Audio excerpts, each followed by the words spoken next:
we and KinderUSA doing our best to help our people here, our children, our poor children. The situation, Maha, before the genocide or after the genocide, the same. The genocide, that's all in Gaza. The genocide is on all Palestinian people from Rafah to Jenin.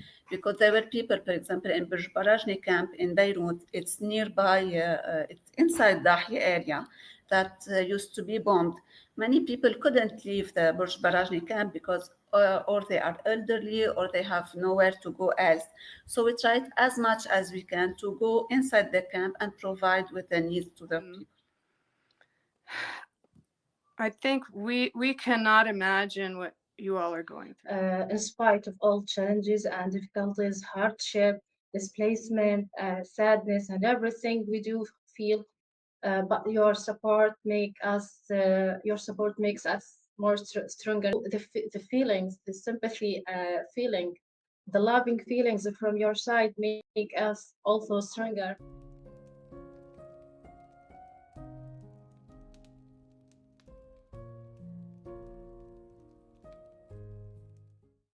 Thank you for joining us, everyone, for this KinderUSA town hall that we wanted to have with our partners on the ground.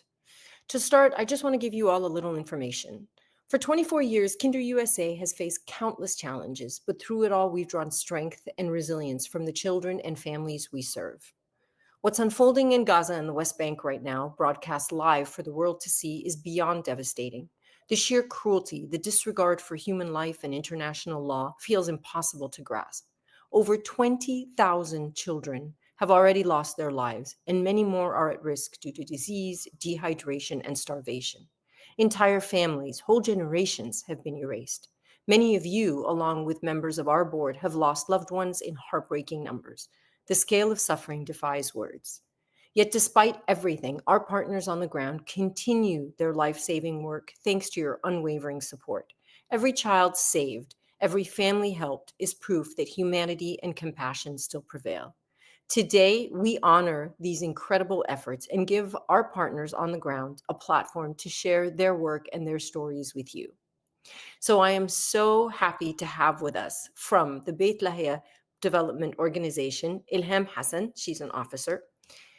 And we also have with us from the Women's Center, Mohammed Maharek, project manager.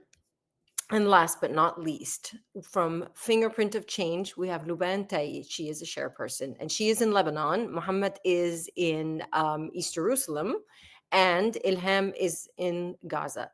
So first of all, welcome everyone, and I'm so happy that we were able to put this together and have you guys with us today. And we also, of course, have our chairman and co-founder, Dr. Layla Al-Marayati. Welcome, everyone. I'm glad we were able to put this conversation together. And I just want to start. I will start with Dr. Layla and see if she wants to have a few words to say as we embark on this conversation. Thank you so much for your introduction, Maha, and it's my pleasure to be here. Assalamu alaikum to our guests. I'm so honored to meet you and to see you. I have met Luban before, so hello again. But I do follow so closely all the work you do, Mohammed, and the West Bank, and also for Beit Lahia has been our partner for so long, Ilham, and we have been it's been such an important relationship. In Ramadan, as if you recall, our whole goal was to help support farmers in Beit Lahia, and then they would grow the crops that we would then distribute to the neediest families. So of course, everything has been suspended. The focus is on emergency help. And we are grateful to you for being here and for helping continue to help your people, even while we know you must be suffering as well. And your families have all been affected by this in such a difficult way. So we're so grateful to you. And we now know that things are really happening also in the West Bank, and populations are vulnerable, and so continuing to support them, Mohammed, as you do, your dedication is really something that we are inspired by. And then, of course, Luban and Fingerprint of Change, being so adaptable to be able to go into any situation, whether it's helping refugees in southern Lebanon, the mobile library and all kinds of projects we're going to hear about. But mostly just your courage and persistence and determination to help people despite any of the obstacles that come your way. So thank you all so much from me, from our board of directors, from all of the people here that support us and support you. We send our love and our greetings and Ramadan Mubarak to everyone. And inshallah, things will get better, but we know that this is such important work. So thank you so much for being here, and I look forward to hearing from all of you. Thank you, Dr. Layla. Let's start with Ilham, just because you are in the thick of it. You are in the most difficult, not that there's any area that is not difficult right now, but tell us a little bit about what you are doing and what you are experiencing there in Gaza right now with Beit Lahir. Assalamu alaikum, first of all. Nice to meet you today. At first, I just want to notify you that in the background you sent me, Balda has been established in 1994, not 2012.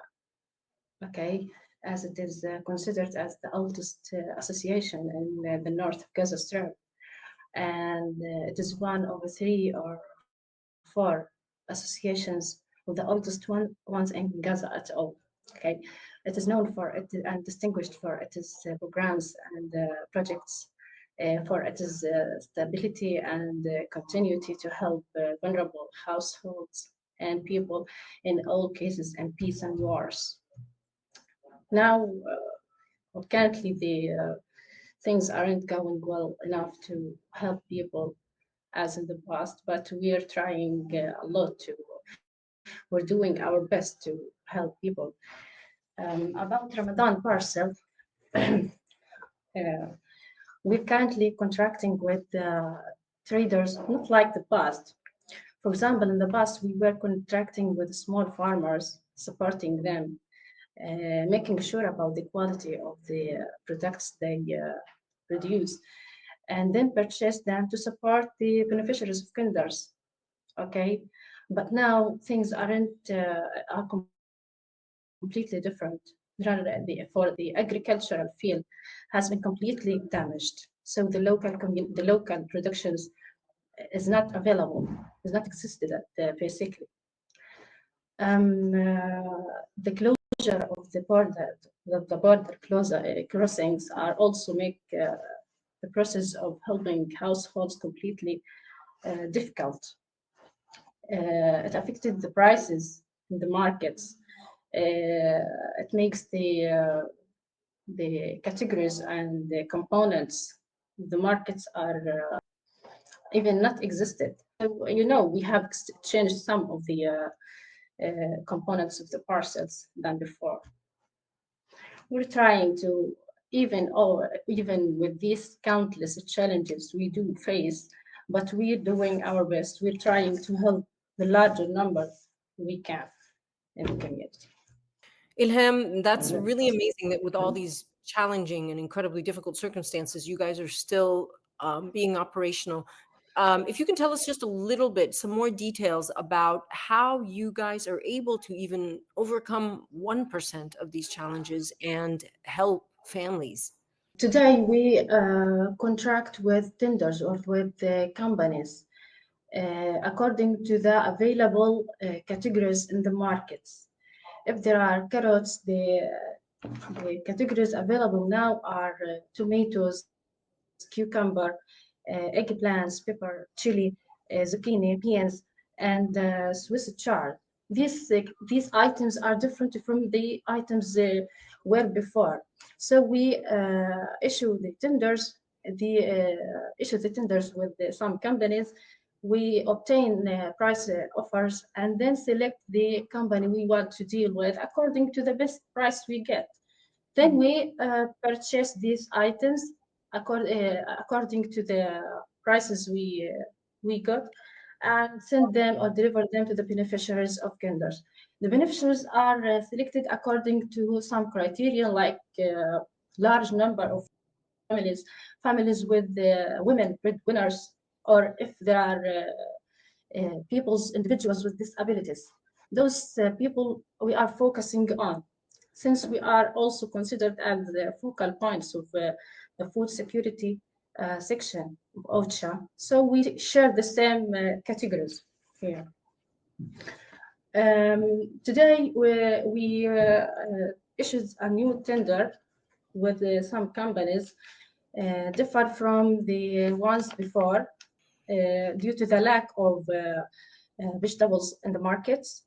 There are no onions, potatoes, or eggs, chicken, maftool, ka'ik, cheese. These items were existed before, but now there are no any of these items. So we are limited with some kinds.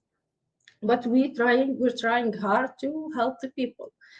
I just want to note that in the past we were supporting women. For example, we were choosing about 30 or 40 women in the annual project of Kinder, asking them to prepare some local food productions like jam from the strawberry we purchased from the small farmers today. We ask them to make strawberry jam or cheese or ka'ik or maftool.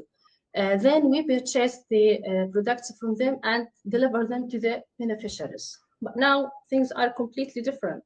We deal with companies, not with the local or many farmers or women. We hope if things will get better and return back to these criteria, to these techniques. Actually, many institutions made us a role model and imitated us in our techniques. They followed us to help the households in Gaza. But now everything is dying. Wow. Okay, well, let's we'll come back because I definitely want to hear more about your personal stories and what you're experiencing and what you're going through on a daily basis over there. But I want to hear a little from Mohammed. Mohammed, tell us a little bit about what you guys are doing in the West Bank. I think a lot of times people don't realize the immense challenges that are also faced in the West Bank. So tell us a little bit about what you guys are doing over there. Bismillah ar-Rahman ar-Rahim. Thank you very much. كل عام وانتم بخير for to enjoying this most beautiful opportunity to speak, to talk about our program with our partnership with KinderUSA since 2019. We and KinderUSA doing our best to help our people here, our children, our poor children. The situation maha before the genocide or after the genocide the same. The genocide that's all in Gaza, on Gaza Strip. The genocide is on all Palestinian people from Rafah to Jenin, Hebron, Jericho, Jerusalem. The Jerusalem is Jerusalem. It's a more difficult situation now since the genocide in 2023. The situation is down. More poorest families, more poorest children, more orphans. The Israelis sides arrested more than 10,000 people since the war in Gaza, from West Bank, from East Jerusalem, especially. This Ramadan is different for our children, really.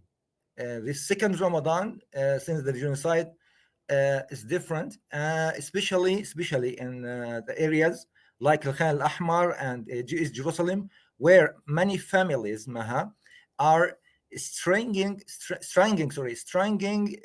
just to survive. For these children, Ramadan should be a time to joy and to sharing meals with family, of feeling the warmth of community and love. But really, for too many people now, it's a hunger and hardship case, a shadow over these moment. About the situation in West Bank, it's not flowers. No.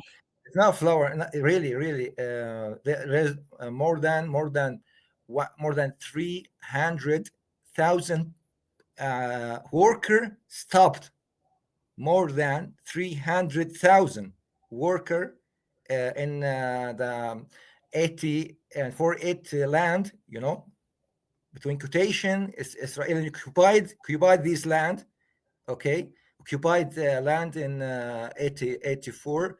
Workers stopped, and they cannot work since the war in Gaza. These you can imagine what can these people do without income sources, without income anything to provide these children or these families with food. The holy month of Ramadan is come. The second Ramadan comes, and without any money for these children, for this family to provide healthy food for their children, and we always do our best with KinderUSA, KinderUSA programs in West Bank and East Jerusalem. We work in both area, Maha, not in East Jerusalem, especially in East Jerusalem. We work in West Bank also. We stand together in one hand. We stand together in one hand to help lift those who need it most. It's a reminder that in times of struggle, we are all bound by our shared humanity, and that even small acts of kindness and can make a world of difference. We may not be able to change all their chains, Maham. We cannot. We tried, Fadlillah, Alhamdulillah, Fadlillah, and with KinderUSA, Fadlillah, we can make change, make our children lives change different, that can live in dignity, Maham.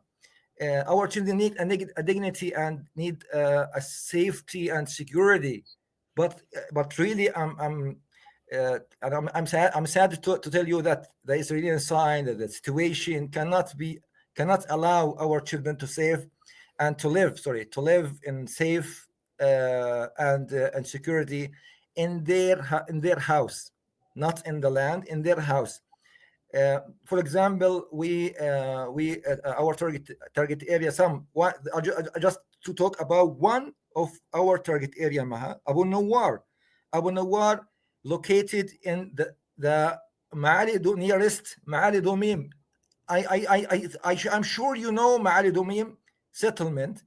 It's a big settlement in Palestine. In Palestine, it's a big settlement. It's a community of settlement, Maha. Settlers. Mm-hmm. It's located in East Jerusalem, and look at the Bedouin community nearest. It's a neighborhood of this settlement.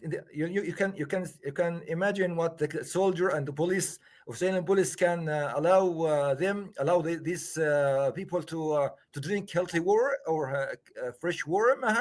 No. The police put a checkpoint in the entrance of this town, and they cannot allow them to drink healthy water. Because everything who want, and me visit this. I'm this Ramadan visit this area, تمام, and to see what how these people live here. The house from 10 Maha. Okay, there is to talk. There's use a donkey to transfer anything, to go to the near the village Lazariye to buy some food. Use the donkey, Maha, not car. Yeah.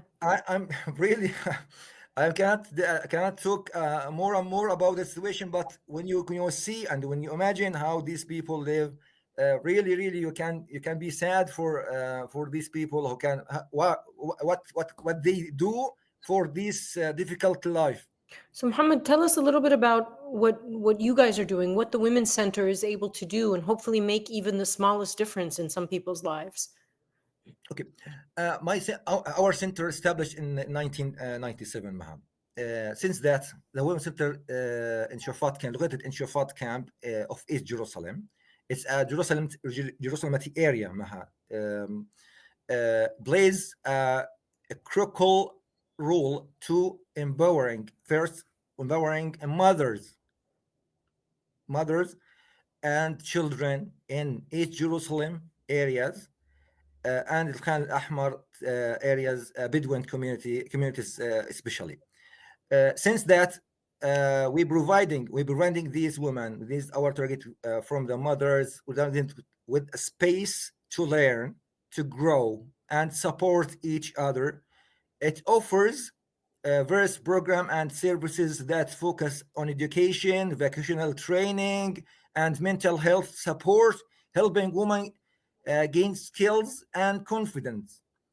Our center not only uplifts women, but also strength the entry community by giving women the tools to empower their lives and create a better future for their families. It's a place of hope and in the face of ongoing challenge. Also, I want to talk about our program with our children, Maha, to providing our children healthy food. This the main thing, and with a safe place to learn, to play, to grow. Our program is focusing on education, recreation, and physical support. That's amazing, given all of the challenges and the circumstances that you're talking about. And I definitely want to ask you about some individual stories and some individual cases, but let's hear from Luban first. Luban, tell us a little bit about what Fingerprint of Change is doing. We all saw that Lebanon was not spared as well in this in this war, in this genocide. So tell us a little bit about what you guys are doing and how you're able to make any kind of a difference in these circumstances. So first of all, good evening. I'm sorry for what I'm hearing from my colleague. It's heartbreaking. Thank you for the introduction and for the sense of solidarity that you feel with you, KinderUSA, always, for your work, Laila and Maha. And my regards to our partner in Palestine. Fingerprint of Change was established in 2018. We began our partnership with KinderUSA in 2019 through a winterization campaign. And since 2020, we have been actively developing a comprehensive program alongside with two key projects, which we continue to enhance and expand on a yearly basis.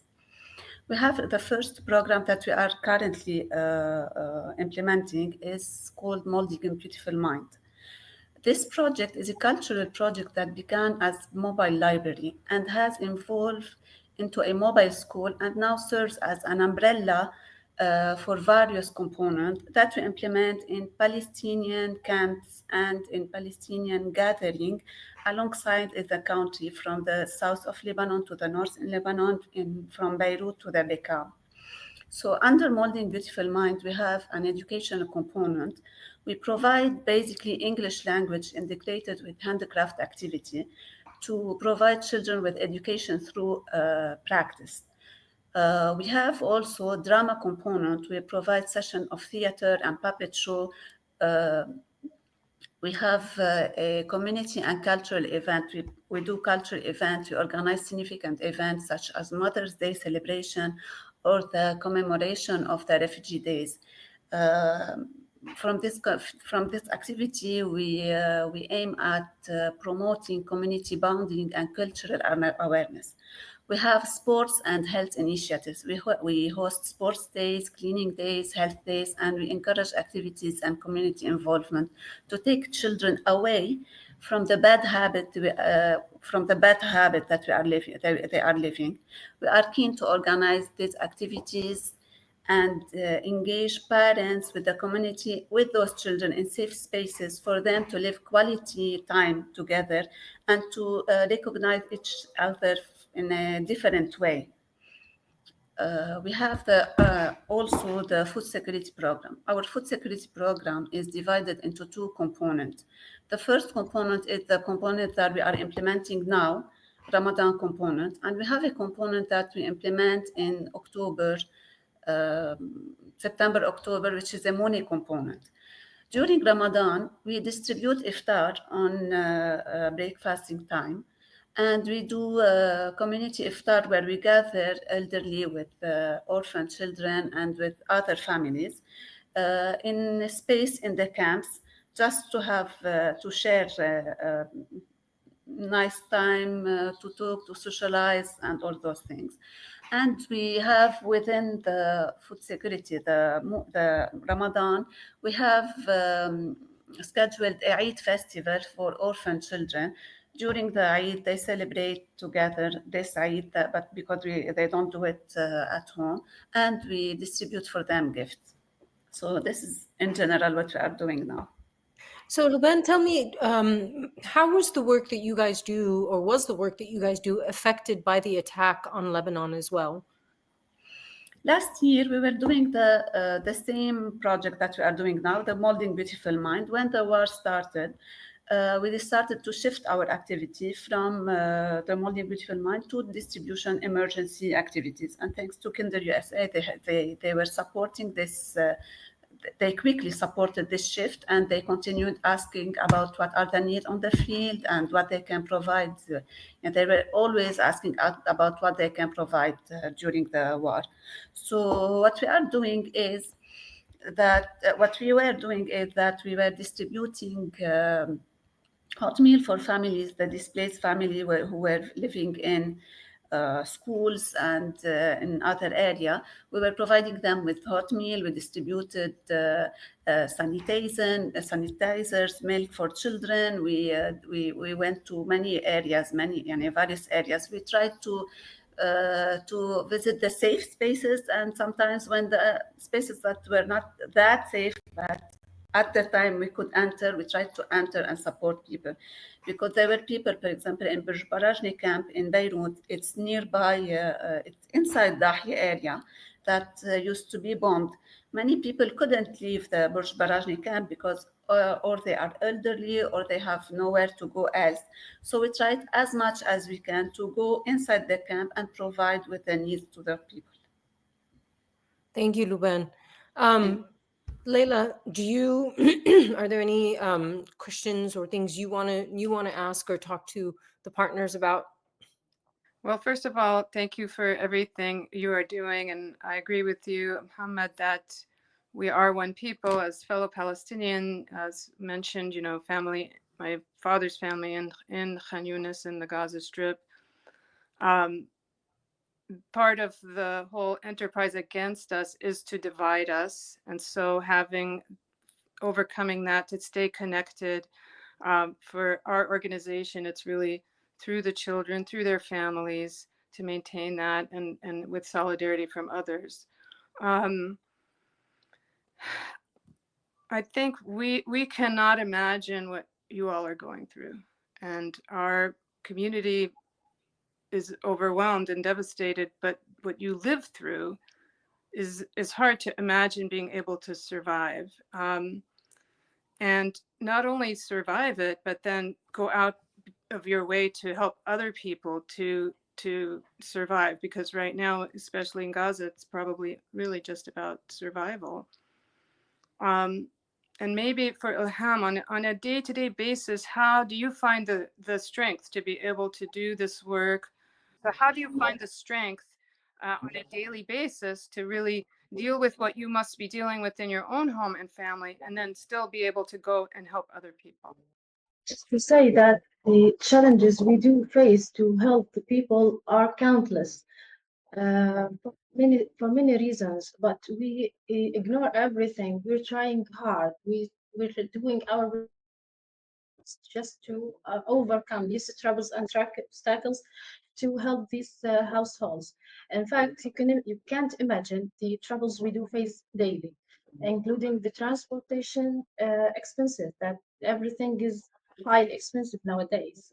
And if it is existed, basically, the lack of food items to support those families. Actually, families or households in the north area have been used to deliver such support from Balda annually. That they were calling us before Ramadan. Okay, Balda, what about our name? Are we will be beneficiaries of the Kinder Ramadan parcel or not? So people have been used to benefit from Baldak or Kinder vegetable parcel. We're doing our best. We want to overcome everything. You know, our workers here are walking on their own foot. There are no transportation. The closure of border crossings are also make the process more complicated. The destroyed agricultural field also a main problem to us. So we contract with companies. We're trying to get the best for prices to deal with the companies and survive the largest number of families we can. For example, the families or households benefit from this project are 2,070, with approximately 12,000 with 470 individuals, 6,085 children. The main category benefited from this project is, you can say, women and children. We focus on the vulnerable households in Gaza. In fact, all Gazans nowadays are bereaved families. Everyone inside Gaza needs help. Everyone is in a pressing and urgent need of such support. No one is not in need of these kinds of support, but we choose the most needy people. For example, the people who had their houses damaged, the people were the orphans, the widows, the people with disabilities, the families with large numbers. You can say 49% of the beneficiaries are from the women and the children. After the famine, the people here suffered from. People are in urgent need of this type of support. They need protein, magnesium, phosphor, calcium. These are the minerals they do need after the conflict or the war, the genocide, what we do call, they suffered from. People here didn't find a place to go except for Balda here in the north. I say for Balda. We're trying to help the largest number, but we're not a government. You can say we just contribute to help them. But we do wish if we get bigger support and fund, a bigger fund and help them all. I just want to notify that the process, the operation, a special type of challenge we do face, the operation expenses are zero in this project during this Ramadan, according to the high prices of the goods in the markets. The budget of the project at all haven't, you can say, haven't included the administrators and the office rent and the workers in this project. So in order to help a larger number of people, of households, we removed the expenses of the administrators and office rent. You can say another challenge we do face is the lack of cash transactions nowadays. And if there's one to withdraw from him, the rate is highly. So many and countless challenges we do face every day in this project, but Balda was still and will help all people they can in Gaza, from Rafah to Beit Hanun. Thank you, Ilham. Muhammad, I remember the last time we spoke, I think it was Ramadan a few years ago. You had so many stories to share with us, individual stories that people don't know and don't realize. I mean, to talk about large numbers is one thing, but then to talk about individual stories. And so if you could share with us something that has really impacted you and something that you have seen this Ramadan particularly that you would like for everyone watching us to know and to hear about, whether it be a particular child or a particular family or a particular situation. Okay. Uh, First of all, Maha, I want just to tell you about the support this year in Ramadan. The support provided through our program in partnership with KinderUSA has just not been about food, about to help, about health. It has been a lifeline, Maha. It's not it's for these children's lifeline. Ramadan, it's a moment, it's a time of hardship, but really, really, thank you very much for support from KinderUSA. We have Apple in one hand, we have do in one hand with KinderUSA, and in the one line, uh, be able to bring them a sense of hope, Maha, dignity, and care during this holy month, especially in holy month. We really uh, everything different in this month, despite the ongoing challenge they face. We strive to ensure that these children are not forgotten, and offering them a chance to experience Ramadan with warmth and love, just as every child deserves, Maha. Just I want to share this letter.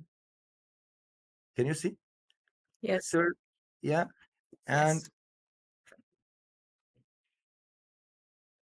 Yes. Yes. for children, not for Thank you, story, Kinder. not for story. It's really really mean me, uh, more than a story. Can to tell you about this. This is from Jad and Karam. It's to tell you thank you, Kinder. Thank you very much from my children, from our children in Palestine, and from Hadil. Thank you so much, Dr. Layla, for everything you do it for our children in Jerusalem and in Palestine. In general, in Palestine, it's your children. It's your children, Layla. It's your children. Thank you so much. Thank you. Well, we can't thank you enough, Muhammad, for everything that you're doing and for your devotion and your positive energy and your will to go on every single day and support these families and these children. Thank you. Really, thank you. Thank you very much. Yeah, I mean, we wish we could be with you all in person. I can't tell you how much we would love to be by your side as you go through this struggle that nobody deserves to be in. No, none of these children, none of anybody. What did anybody do to deserve this? So um, how to stay strong going through this is, we know it's difficult day by day. You just live your life day by day in order to get through, and I'm sure that being around children gives you that feeling of hope and love. Even though they are suffering, they still bring joy into our lives. Children do. And so they will not forget all of the effort you have given them to make them feel safe, and in Gaza to help people get food and water in the most challenging circumstances. So all of the things you all are talking about are really to elevate children, to give them a chance to survive, not just to survive, but thrive, and to really have a future.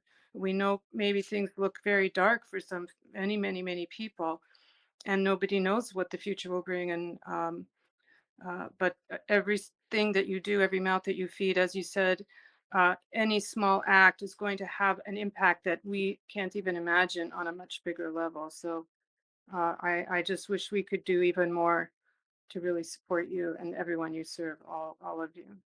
Luben, if you could, as we kind of wrap up our conversation, if you could also tell us just some last thoughts that you've experiencing, some personal experiences you have, if there's a story you want to share with us before we close, and so that we can let everybody who is sitting here, we are all aware of what's going on and we see it on the news and we see it on live streamed, as we always talk, but being there on the ground and experiencing individual stories is another thing altogether. And so if you can share with us a final thought or a final story that you want to get out there.